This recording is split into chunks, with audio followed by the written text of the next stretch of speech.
Patay ang isang punong barangay sa Jaén, Nueva Ecija matapos na pagbabarilin ng mga hindi pa nakikilalang salarin.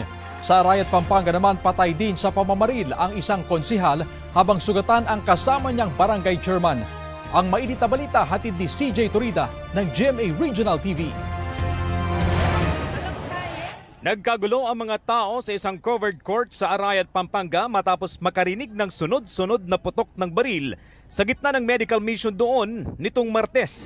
Bago ang insidente, nakita sa CCTV footage sa labas ng venue ang magkaangkas sa motorsiklo na tila nagmamasid sa lugar.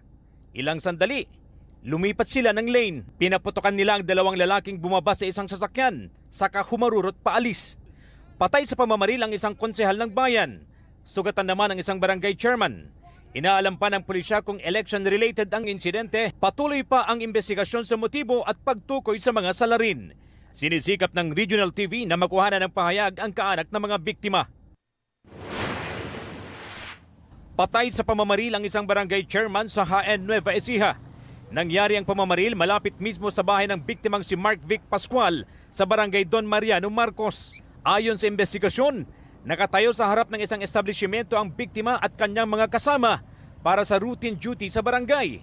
Isang kotse ang biglang huminto at pinagbabaril ng sakay nito ang biktima. Nakatakas ang mga sospek.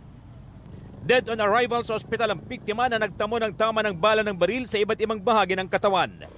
Mariing kinondena ng Jaén LGU ang nangyaring krimen at naglaan ng 100,000 pesos na pabuya sa sino mang makapagtuturo o makapagbibigay ng impormasyon sa mga sospek.